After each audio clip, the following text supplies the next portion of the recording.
So I am absolutely delighted tonight to introduce our presenter, Dr. Felipe Adrian Vazquez, as I said, on the topic of climate change, the human and social perspective.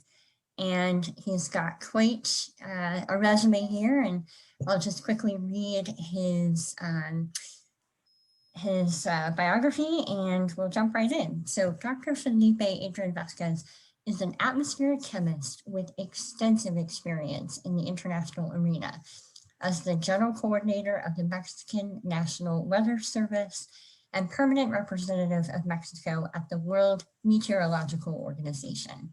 In addition, Dr. Vazquez was appointed by the governments of Mexico, the United States, and Canada as Executive Director of NAFTA's Secretariat of Commission of Environmental Cooperation in Montreal, Canada. Dr. Vazquez has a BS and MS degree in chemistry from the University of Texas at El Paso and a PhD on the effect of aerosol on climate from the Instituto Mexicano de Tecnología de Agua. He is certified as a qualified environmental professional from the Institute of Professional Environmental Practice. Dr. Vazquez has held numerous important governmental positions across Latin America in the environmental field. Currently, he is a full-time professor at the Autonomous University of Ciudad Juarez in Mexico and head of the Center for Atmospheric Sciences and Green Technologies at the Institute of Technology and Engineering. I'm delighted to welcome him tonight, and thank you so much for being here. I'm looking forward to seeing what you will share with us. And I turn the floor over to you. Thank you, Tanya. It was a very nice presentation, and of course, I'm delighted to be here this afternoon. Well, afternoon for me, night for you. I'm in Texas, so of course, 2 hours difference. But in any case, I think the new technology allows us to be close and be able to share this wall of information and experiences from all over the world. I want to start sharing my screen to present. I made a presentation that I like to use as part of my speech today, and here it is. So let's talk about the topic. For many years, I have spent many hours reading on the technical scientific reports produced by the United Nations panel of intergovernmental scientists.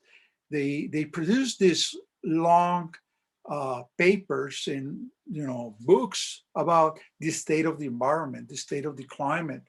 And I always thought that was every they do it every 4 years, and at the end of every period that when the fresh one come out, I always thought, this is it. This is why this is all we need to convince all the decision makers what we have to do.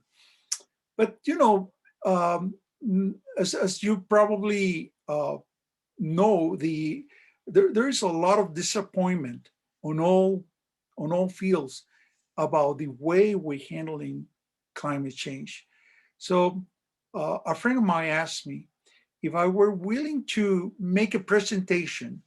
This is a few years ago, a presentation about what was the Christian view of climate change. And I thought, being a Christian myself, perhaps it's a good idea to review with detail some of the most recent documents that speak and give some sort of a sense of how should we study the different changes in situations that are part of our daily life and that are connected to the environment, and more recently with the climate.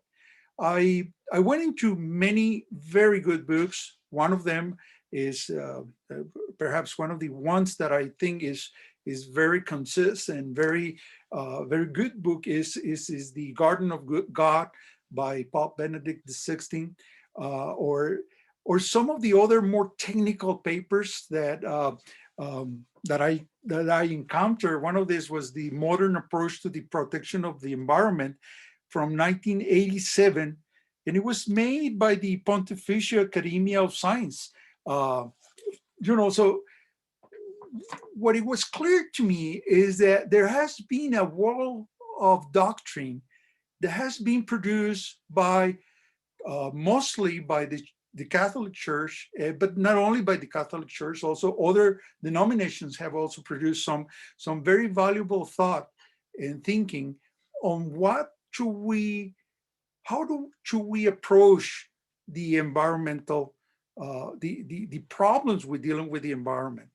So what I'd like to share with you is threefold.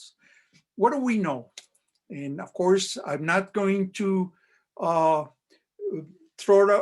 at you the IPCC reports or any complicated equations and graphics and satellite maps and things like that.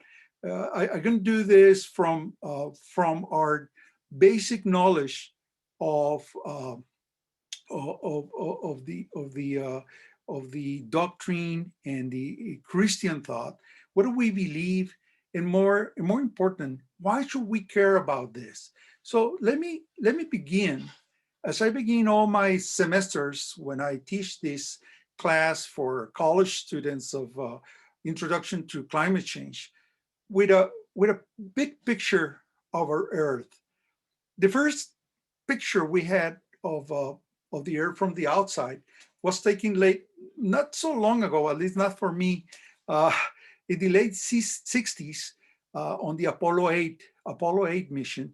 And it was the first time ever that we have the possibility to see the whole world like this blue marble that inspires so many leaders and so many people about the importance of caring for our planet. So Christian humanism has been studying and has been feeding us with information and doctrine on how do we deal with this world of us. So it's not only the revelation that we, of course, we subscribe to, but also the teachings and the analysis that was presented to us by different organizations like the Catholic Church, for example. The first thing that we have to recognize is the importance of the Earth as a physical space in which we grow, in which we conduct our lives. All the history of humanity, it has occurred in this small sphere. Later on the Voyage space mission, Carl Sagan convinced the scientists, the people who were handling the Voyager, to turn its camera back and take a picture. And I should put that picture perhaps on future conferences. And it shows this this incredible picture of the from the long distance, which shows a very tiny blue dot in a mostly black universe. And then, the reflection is everything that has happened in our culture, everything that has been good or bad for all the generation of humans have occurred in that small space, in that small dot in this space. This is the physical world that nourishes us with food, with air. We can go out and have a deep breath, and it's still free. And it is something that we enjoy, and it's vital to our existence. But not only there are vital elements associated with living on the earth, there is also beauty. Nature is beautiful. I have to say that I'm a little bit biased by this, because this is a mountain that is not nearby my home. This is in New Mexico, and these are mountains that I like to go out for walking, and I deeply enjoy being out in nature. But there is also all other structures that have been created around us, on our cities, on our towns. This combination of nature uh, with infrastructure, with beautiful things that we have created, and that has been that it had been had enriched our view of our lives. Um, but the most important thing is that we have um, a very special um, relation with creation. I'm going to try to take this square from here. Well, um, we have a special relation with creation. Creation was not done out of context. Uh, it, all this beauty has been associated with God idea to to create humans, and to create humans are its image and likeness. And the big question is why God wants to want us wanted to create this being and put it in a paradise like the earth, uh, for what purpose? And perhaps the answer is not far away in the scripture. It says to be fertile, multiply, fill the earth and subdue it, have radah. And radah is a verb in Hebrew. I'm not going to, I'm not a specialist or scholar in Hebrew or scripture, but it called my attention how this Hebrew verb was used not only in Genesis, but all over on many other places in the Bible. And he says, have rada over the fish of the sea, the birds of the air, and all the living things that crawl on the earth. And what is the meaning of this word?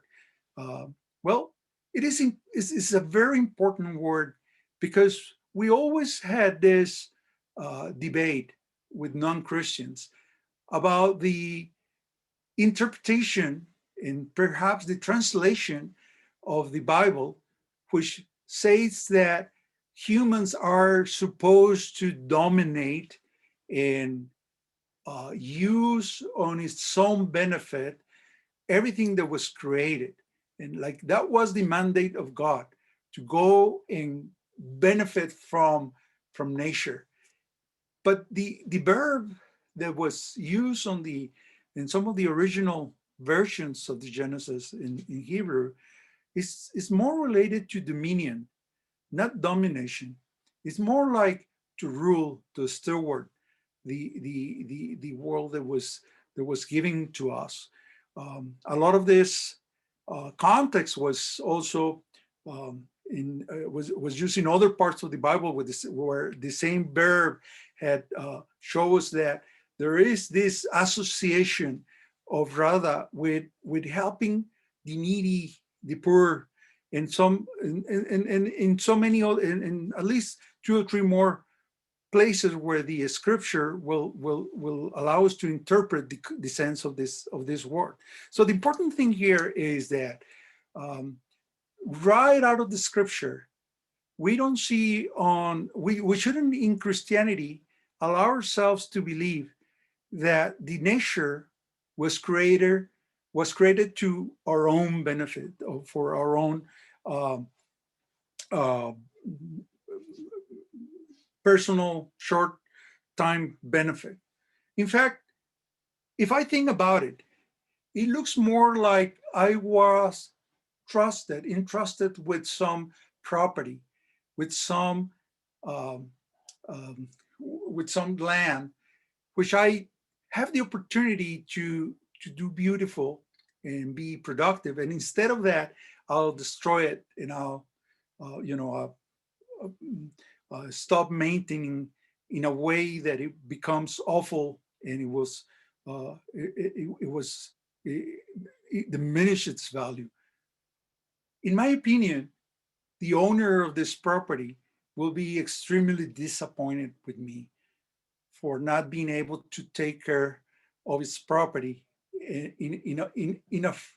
in a way that he was allowing me to freely do whatever is necessary to obtain my sustain and make it productive. Instead, I destroy it, and I guess I offended somebody if I, instead of using this land for doing good, I use it, I destroy it and neglect it. It is what is expected for me is to make this property a place where people can work, can have a good living, that can obtain its vital necessity for life. This view had inspired many Christian organizations to look into the world as as, as it needs to be, um, uh, as a way to deal with taking care of creation, defend creation, care for creation. And so many organizations have constructed this many initiatives that teach and do on the outside what needs to be done to deal with the planet. Of course, you probably agree with me that a lot of these organizations also did not share the same perspective on how humans are are to be participate on this endeavor. Of course, there is the egocentric view, which places humans at the top of the chain, where humans had this, sociologists call it the strong anthropogenic view, where humans are at the top of the pyramid and are supposed to dominate the rest of the species on the world. And of course, there is also the ecological view, where human is just one species more in the context of the whole creation, and we should not have more rights or obtain more benefits from the planet as the other species. In fact, we're probably very close to become a plague or some sort of a nuisance for the planet that needs to be controlled, like any other like any other insect or species that start dominating the ecosystem. Some of them will see the role of humans like administrators, stewards of the planet, taking care of the trees, taking care of the animals, taking care of all the creation. But to me, this is still a little bit outside the still unconnected to the real role of human beings in nature. We one of the things that I think that is missing here is that we are also part of the creation, and as part of the creation, we need to steward not only the animals and the trees, but also the humans, and more especially those humans that are in disadvantage or that are suffering or that are not having the same quality of life that we enjoy in so many parts of the world. There are a number of people who are suffering in poverty, suffering in discrimination, in so many aspects, that we should regard or steward not only to the animals and the plants, but also to our brothers and sisters around the world. Now, one thing that is important to recognize is that we had have really populated the world. We grow from, I don't know, maybe a billion people around the around 500 years ago to almost 6 billion people now. And of course, the increment in population has created new demands on the planet. In fact, one of the um, one of the other important aspect is that life expectancy has increased.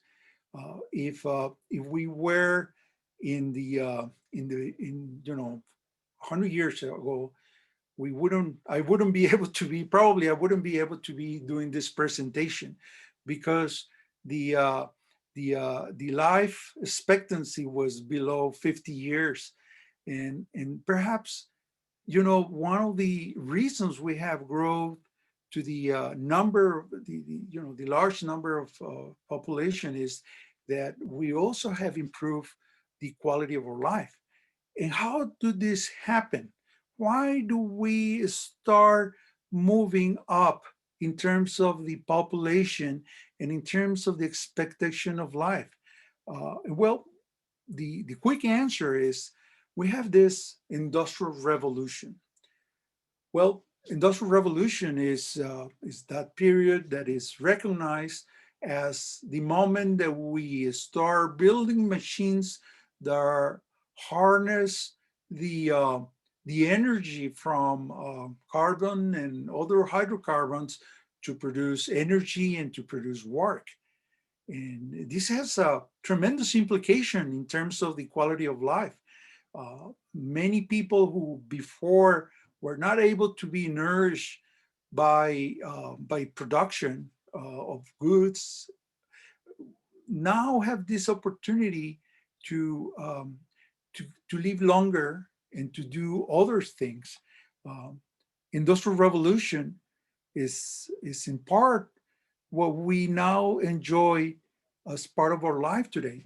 We wouldn't be able to imagine without the creation of these machines, without being able to harness the energy from carbon, to be able to have transportation, or to be able to have electricity, which now is essential, is part of our vital elements to normal life. And even medicine has evolved in such a way that if you think about it, 500 years ago, to deliver a child is a high risk endeavor. Today, even to have a small cut in your foot will mean probably will endanger your life. Well, medicine has evolved to a level that we can enjoy so many benefits that are part of our daily life. And all this is because we were able to liberate the energy that is entrapped on this piece of rock that we call carbon.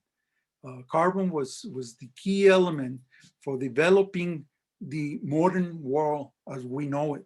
And we certainly wouldn't be what we are now if this process hasn't occurred.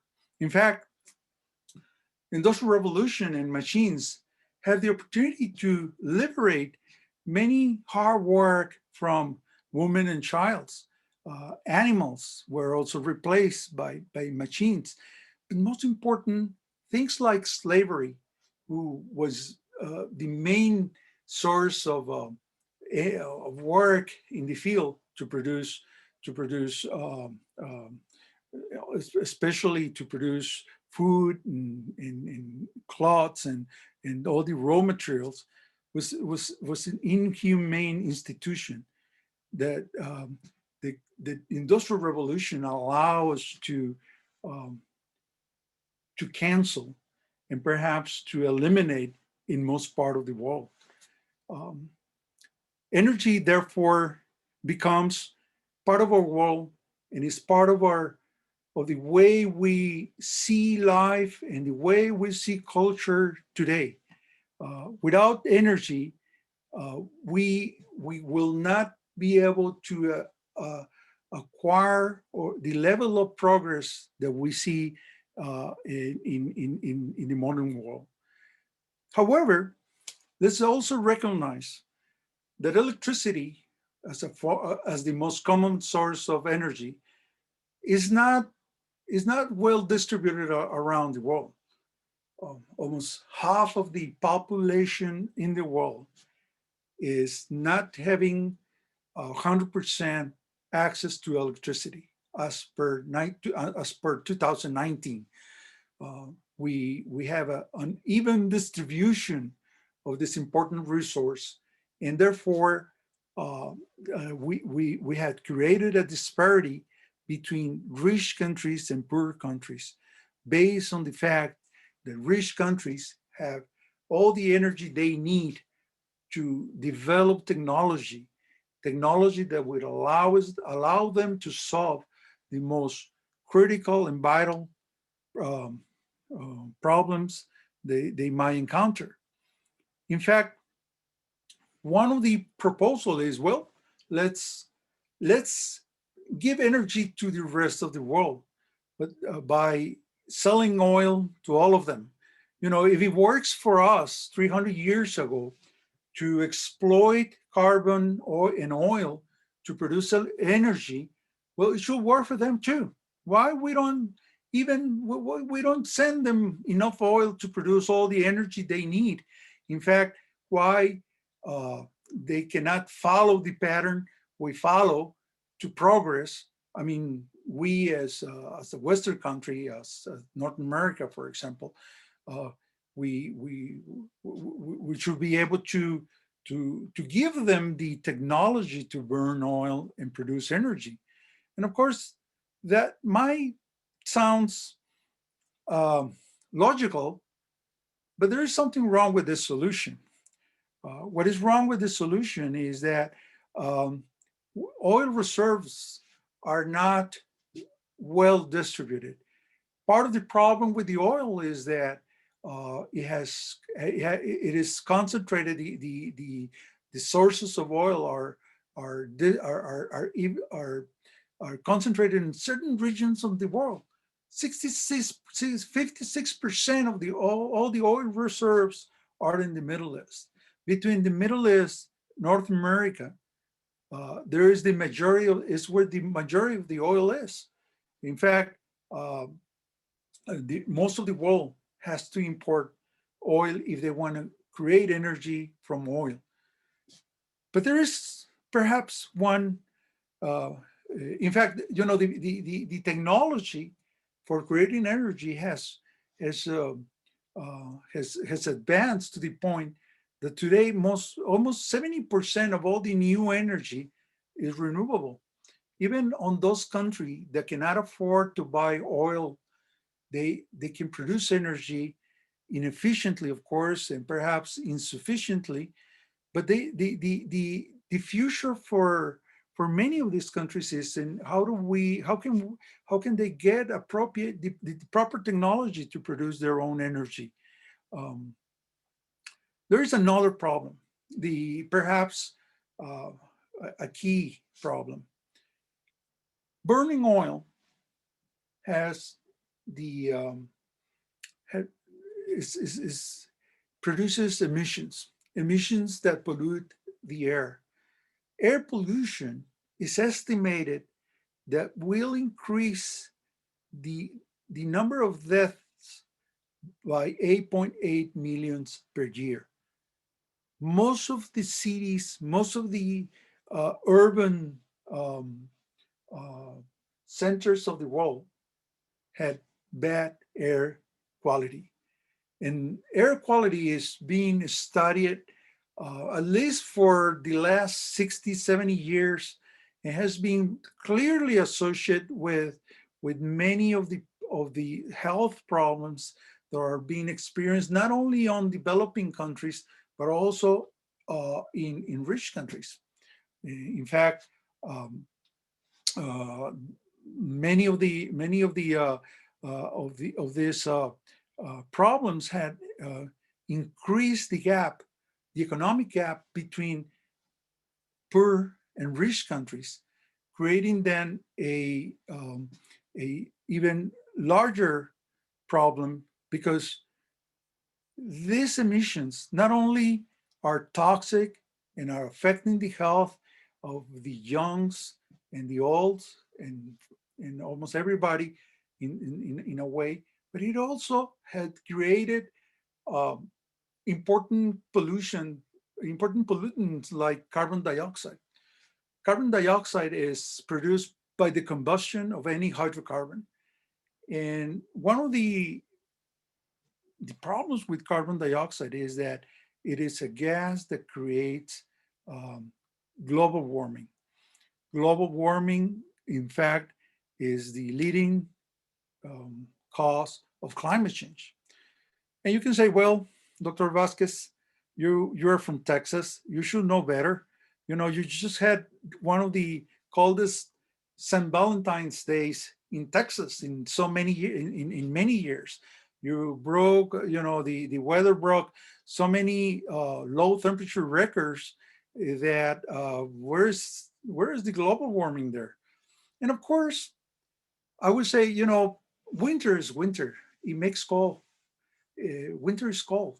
You know, every year we have many breaks, many records break somewhere in the world. In fact, uh, phenomenon like this had occurred in the past almost every 10 years or so. We have a cold vortex coming down from Canada to Texas and affecting several communities. Of course, this is the worst we had in many, many years, so since the records started.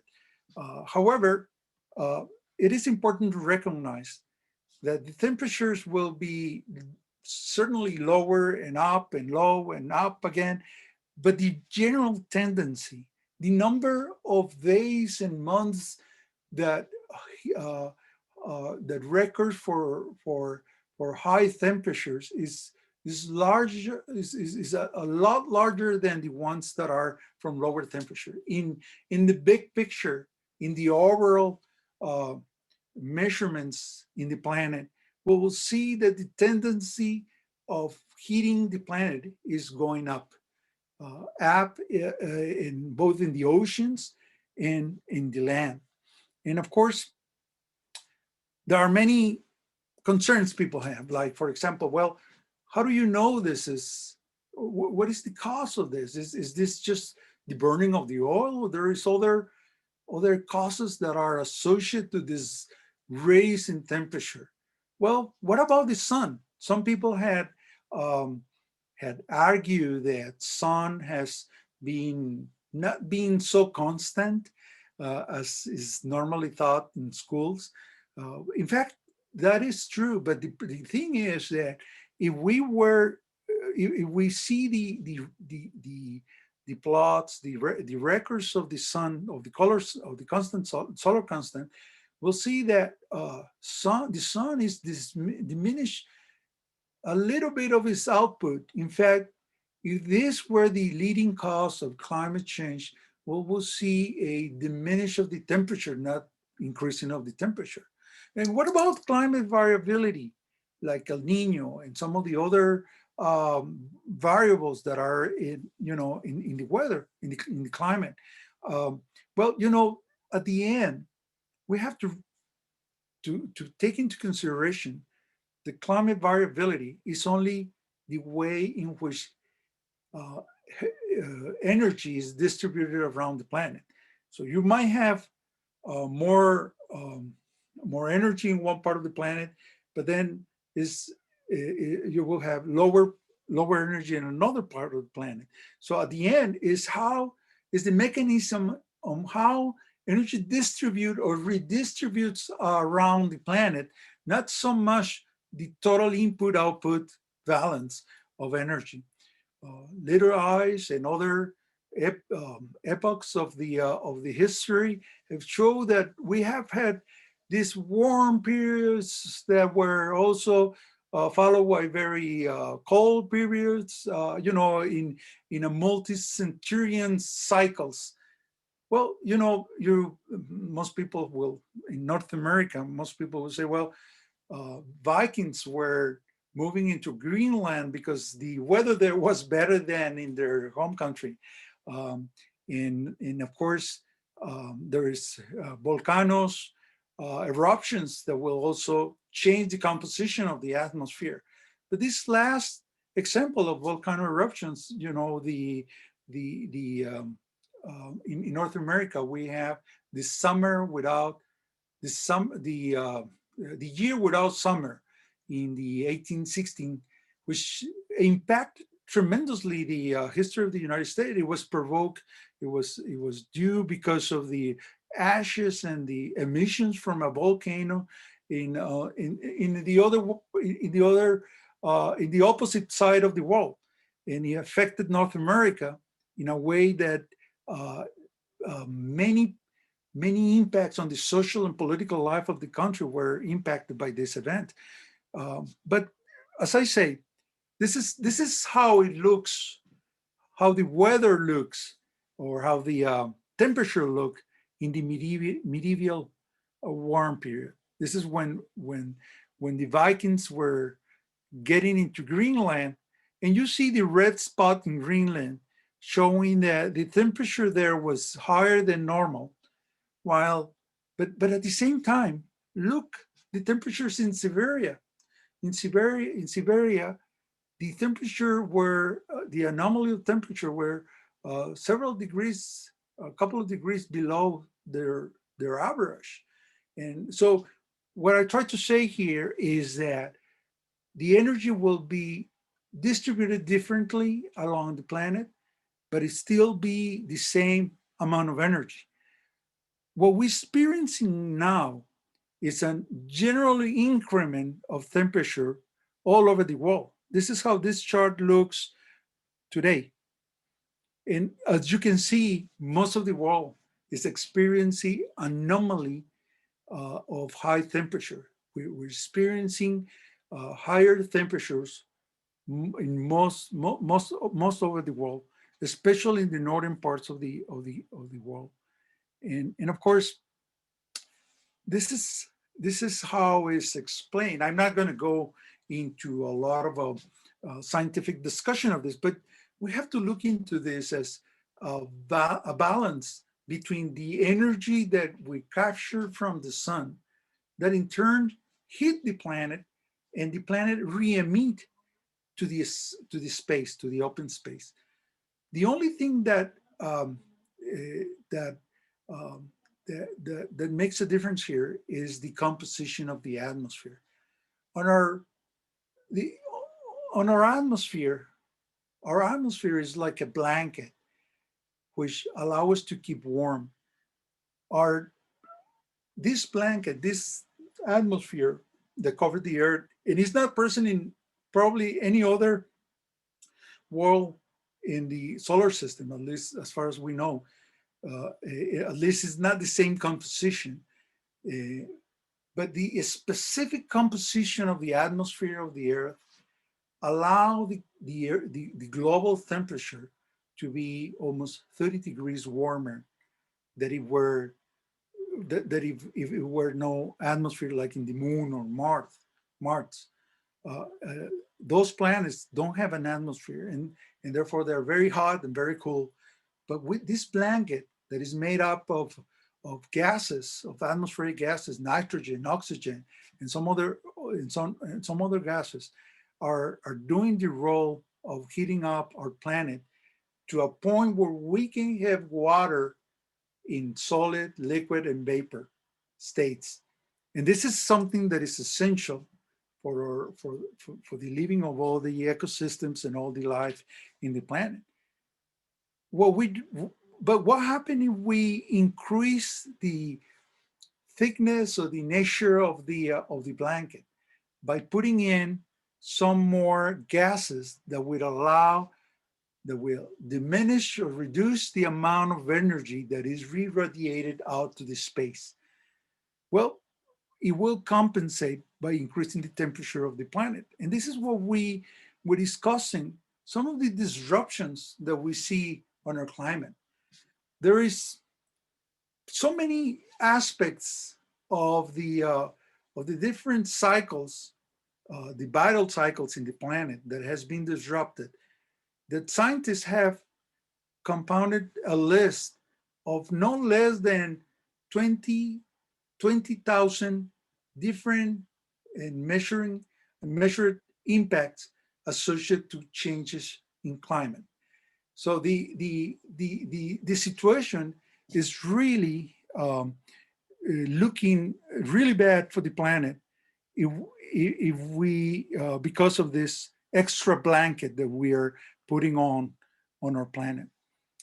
Of course, we will hear about this weather, extreme weathers all over the planet. We will see, we probably not see more hurricanes, but we will see stronger hurricanes.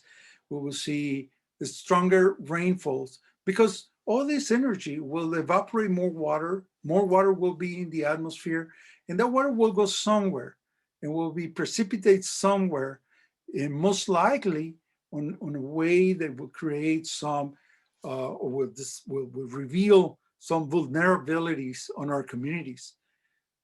It's not the same to have, so a lot of these events occurs in the way we measure those events are by probability. And once in a while you have a double six in your community, in your part of the world, and you'll see one of these extreme events.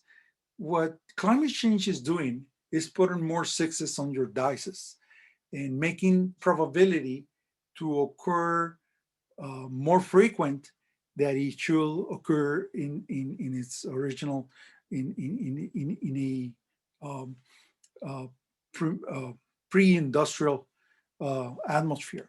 So part of the issues we dealing with is how do we cope with this increase on the probabilities of rolling double 60s every year, every season, in surviving these events.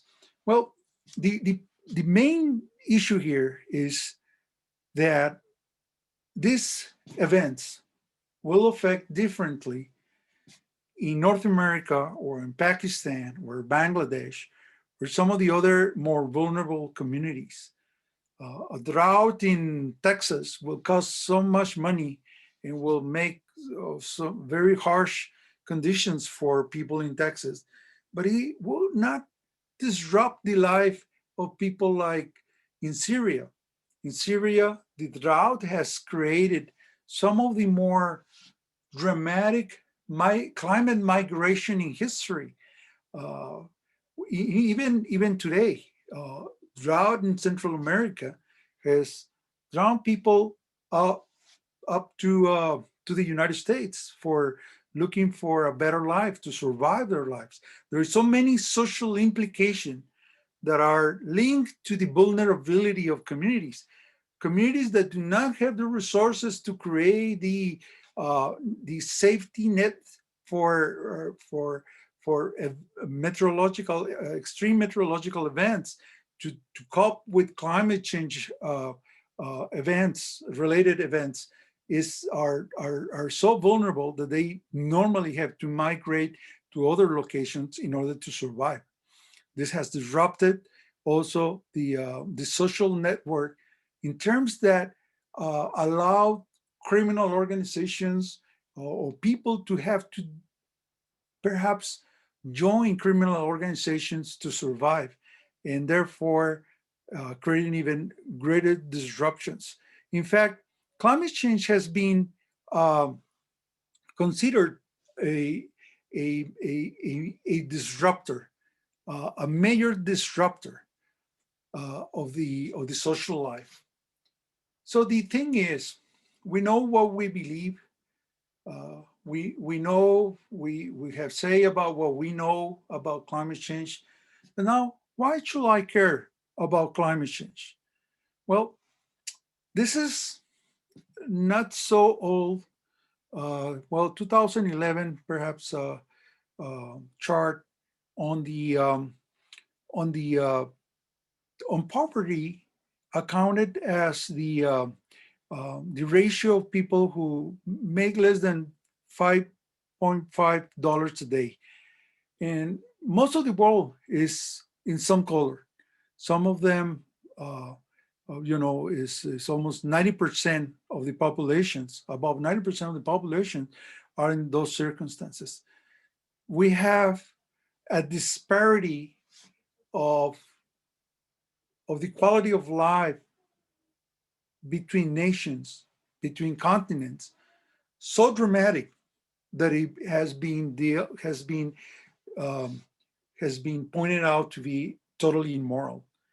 The immorality of this condition is what has created this concern for addressing climate the climate solutions to help the people in more disadvantaged. In fact, those who contribute more to climate change, put it the other way, the people who will be more impacted by climate change are the people who are less responsible on the emissions. But that's, at the end, the issue is how are we going to deal with the people who are being affected by these changes? Many of the concerns are related to inequality, of course. It is belief. Some studies have indicated that perhaps up to 25% increase in inequality, economic inequality, are due to, or rather say, climate change have impacted or had created a 25% increment on the disparity of the economic gap between rich and poor.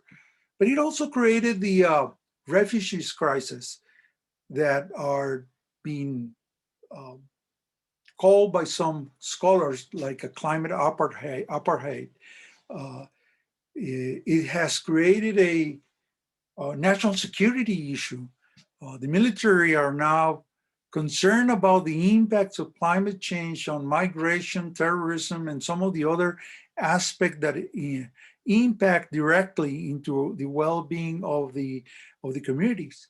Not to mention the effect that some plagues and infectious disease are affecting mostly the poorest countries and the poorest community. So what are we supposed to do? The first thing that I tell my students when we deal with this discussion is that we should deal well with the flow of news associated to climate change and the impact of climate change. We were not, if we have to approach this analysis of climate change from the Christian humanism perspective, we have to remember that that we shouldn't be afraid of what's going on. We should be concentrating on law, and more important, self-control, which I sort of like this part of the quote, because to me means to use your brains, to use your science, to use your technology to deal with this bad situation. So I'm proposing 5 basic actions. We have to act lovingly. We have to love our neighbor, especially the poor and the need. How can we improve lives with technology? How can we be involved with communities that could that need some way to resolve their daily struggles, like water, for example. Um, I know many initiatives that are allowing people to collect rainwater and keep it in a way that is safe to drink. Many countries have good deal of precipitation that that if they have this minimum technology, they can use rainwater. They can harvest better. They can produce more food. There's acts that we can conduct among these poor communities to improve their lives. But we also have to be comprehensively. Um, there are many aspects where we can make a change. Um, Food waste, for example, is an issue. Food waste generates so much emissions to the atmosphere that are equivalent to those produced by two small states in the United States.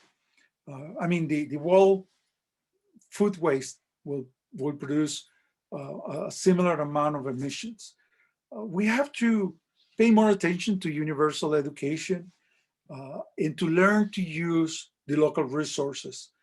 How can we help our brothers and sisters all over the world to learn the basics of technology to use the local resources?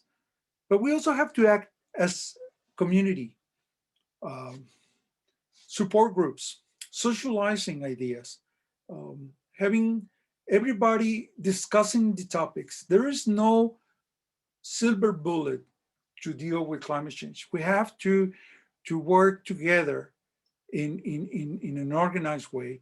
We have to act wisely. I remember our bishop here in El Paso, he created this commission to seek opportunities to reduce the waste of energy on the in all the facilities of the church and of the diocese. This is something we can do individual. You know, we can find ways to reduce our cost of living by acting wisely, and we have to act individually too. How do we eat? Should we, should we move in a different way if we can? How can we reduce our carbon footprint? These are, of course, there are organizations that have produced more extensive lists of activities that could, in a way, help to deal with the in a constructive way with the problem of the climate change. So I want to thank you for giving me this space to present this. I enjoyed very much preparing for this presentation. It's always it is a topic that needs to be addressed by all the communities, by all the people in the world, not only from the perspective of science and economics and externalities associated with climate change. We have to we have to look this into the perspective of how can we help the poor, the ones that are suffering more, to deal with a better life. And thank you very much for the opportunity. Thank you very much for that. My mind was going a million miles an hour listening to you talk.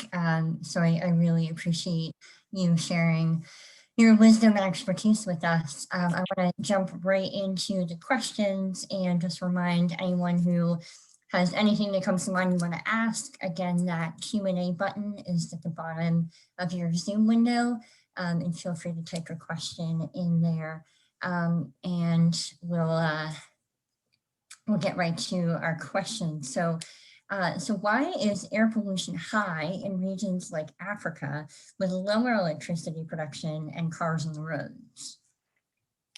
You see, there are many sources of pollution. Um, uh, Wildfires are a very important source of pollution. But there is also garbage waste disposal. Not everything is related to the production of energy. Of course, energy is probably the most important one because of the magnitude. But even small communities have air quality due mostly to sources like we call it particulate matter, which is our dust. To put it in plain words, dust is one of the major um, pollutants that affect the health, the cardiovascular inflammation, but also there is burning. Many of these communities are not perhaps exposed to the same kind of pollution that we're exposed in other countries. In many communities, not having energy means that they have to burn wood to cook their meals. And they have to be in a small little kitchen with burning things inside. They have to heat their homes with burning wood. And that is an exposure to a large number of pollutants that have a very toxic effect on the people exposed. That makes sense. We have another question. So it seems that there are micro and macro factors on climate change. Would you say that investing in less polluting sources of energy and supporting developing countries would be a good direction, in terms of building towards the common good? Well, that is the I don't know if it's still $64,000 dollars question. Still a good amount of money, but in the past it used to be. I think this is a very good question. How do we help countries to develop in a sustainable way? And there has been there is no, as I say, there's no silver bullet for this, but some of the ideas is technology and education. This is a long-term thing that needs to be applied, but there is also the possibility. Let me give you an example. India, for example, India needed, like China, they're growing exponentially. They're growing their population, they're growing their economies, and without energy is like the limiting factor for their growth. So for them, their easiest way was to have, they have a lot of carbon available.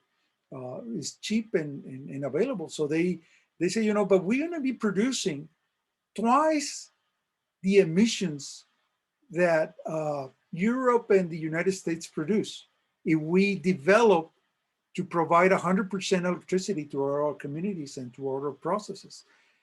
So one of the experiences was, how can we transfer technology for them to increase their production of energy using sustainable or renewable sources? And there was this initiative that was sponsored by big corporations in the US and the United Nations that allow India to produce enough solar panels to become, now China and India are probably the two countries that are putting up more solar panels than anyone else in the world. They're closing the gap with new energies, with clean energies. And this is probably one way in this particular case. There are other countries that have different circumstances, but of course, the ideas are still, is not a universal idea of how to deal with this. This has to be done case by case.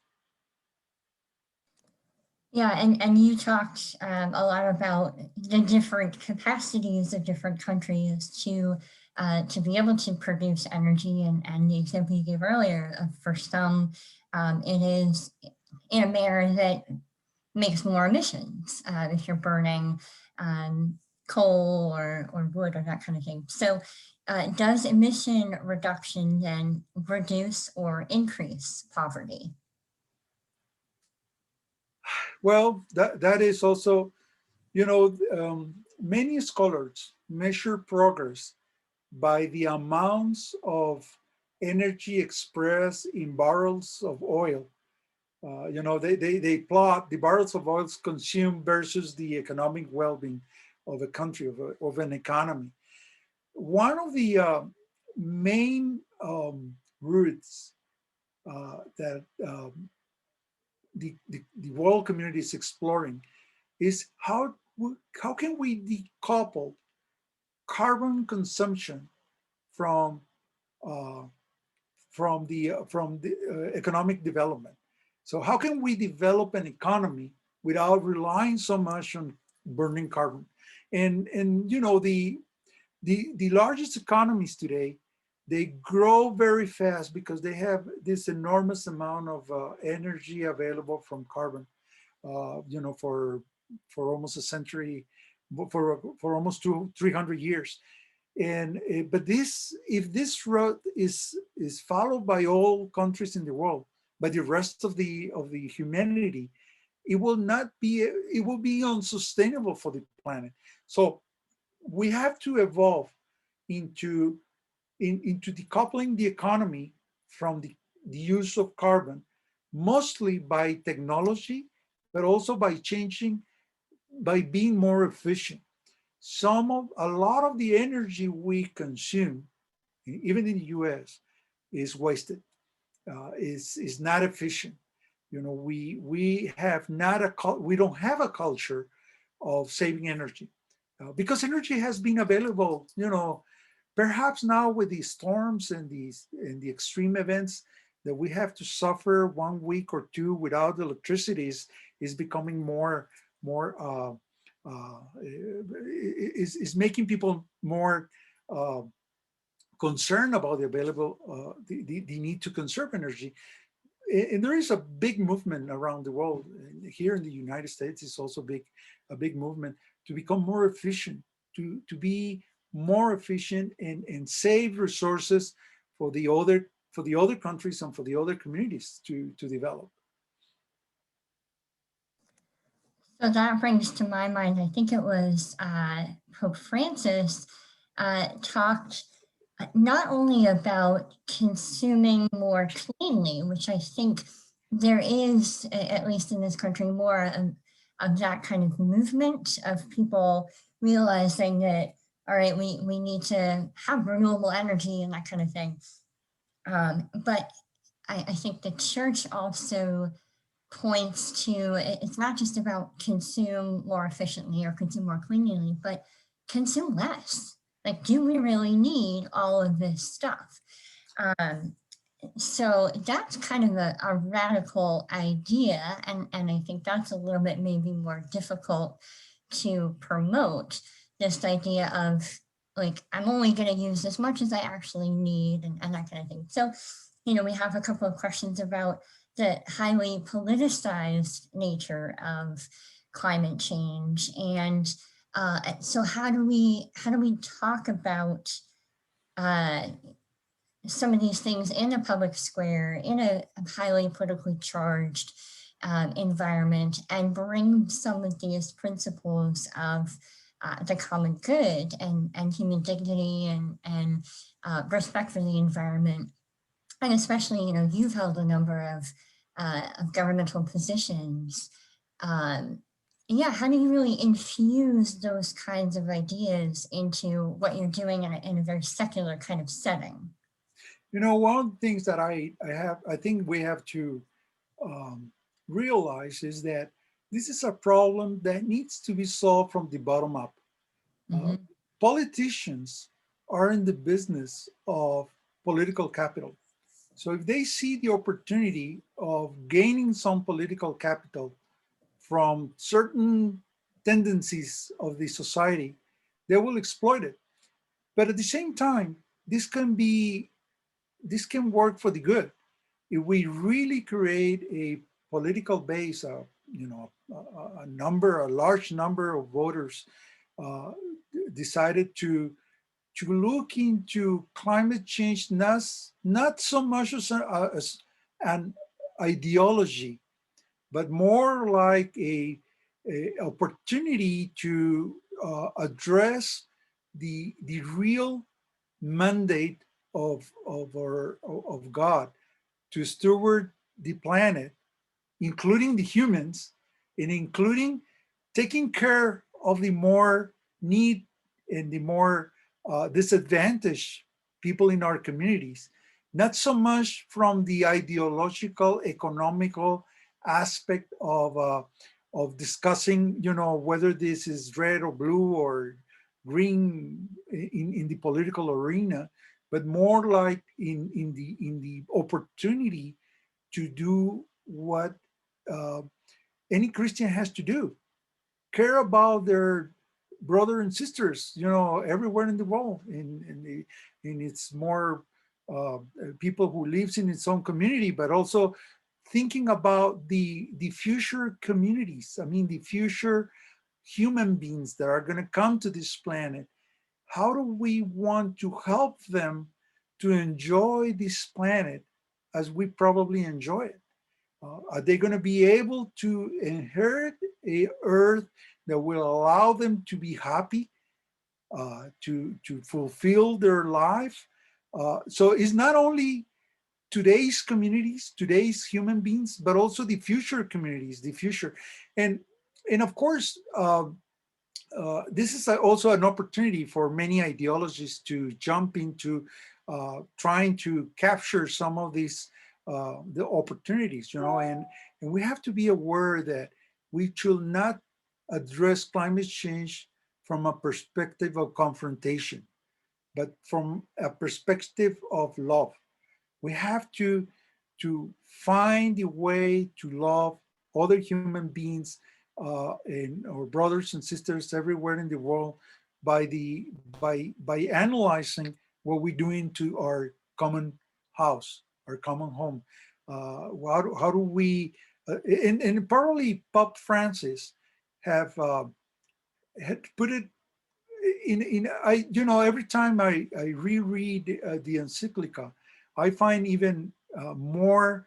It makes more and more sense to me uh, that the way to look into climate change is not in the externalities that the economists and the scientists normally analyze, is in the way we're affecting other human beings. How do we steward the humanity, not so much plants and animals, which we have to do because everything is interlinked, and somehow we have to take care of the whole planet. Not just It's not silos that we have to address. The plants, the animals, the humans, the poor, the rich, the energies. Is how do we create this home for all creatures and humans alike to be happy and prosper?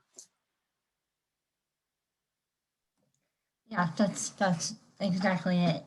Um, we had a couple of questions too about um, the way in which sometimes renewable energy and the mechanism of harnessing that renewable energy, um, or recycling even, can actually not be as a salvation perhaps than it seems. So it can actually be a little bit wasteful. So plastic pollution. There's a question about how much of what is recycled plastic actually is reused, and then also that sometimes the technology, with battery storage, solar panels, that kind of thing, can be pollutants as well, even though that's a way of harnessing renewable energy. Yeah, one indicator that is commonly used is the carbon footprint. Some of these processes have a carbon footprint itself. To produce a solar panel is a carbon footprint because currently we need to perhaps use energy that was produced by by a a power company that uses and burns coal or fuel or hydrocarbons. So the thing is, how do we improve our carbon footprint in all the process of our lives? We certainly can do the balance, and sometimes, these discussions will help us to understand in a more comprehensive way the impact of certain actions. For example, if we only compare electrical cars with gas with, with gas fuel cars, normal cars. And we just look into the fabrication of the car. Some people will find that the carbon footprint might not be that different. But if we see all the chain that goes all the way to the consumption of energy from extracting the oil, from extracting all the materials, the raw materials. In fact, one of the issues here that it was addressed by Pope Francis was also this consumerism that requires more and more raw materials from some of the parts of the world that are more poor. A lot of these minerals and some of these rare elements that are now part of the circuits are extracted from very remote and sometimes very exploited communities in some other part of the world. And we don't realize that. We only care about having the latest model of iPhone or whatever phone we use, or having a, and the same can happen if we go into trying to solve and trying to recycle, trying to have electrical cars without the perspective of the cost of producing them and the need to have them. The anxiety to acquire more goods is sometimes the drive force into unsustainable production. We like to recycle. The reason we like to recycle plastic is because we want to keep using them. So we try to make a better plastic, so we feel better with ourselves. I'm using a recyclable container, and I feel better now. Do I really need to use that? Do I really need to buy so many of this? So part of the answers are mixed with the, some of the strategies are part of the problem too. We like to use transportation the way we are used to it. We perhaps going to look into a technology that allows us to feel better, because I'm using an electric car, and therefore I can continue my life the way I've been living it, and without really concerning about the well-being of the planet. Yeah, you hit the nail on the head. Well, I know we had more questions, and I certainly have more questions, but I want to respect your time and the time of our participants tonight. So I hope there'll be opportunity to have some follow-up with you after this webinar in some form, where we can ask additional questions. And you've really given us a lot to think about in ways that, we at Global Responsibility, it's both formation and action. So we're hearing from you tonight now, both aspects. We certainly have, I've learned a lot, but you've also given us some really good tools for action, and starting with those questions from the bottom up, as you say, thinking about my own consumption patterns and not just going for those things that, just a cleaner version of the things that I'm used to using, but really like, do I need that at all? And those are hard questions. So thank you again very, very much.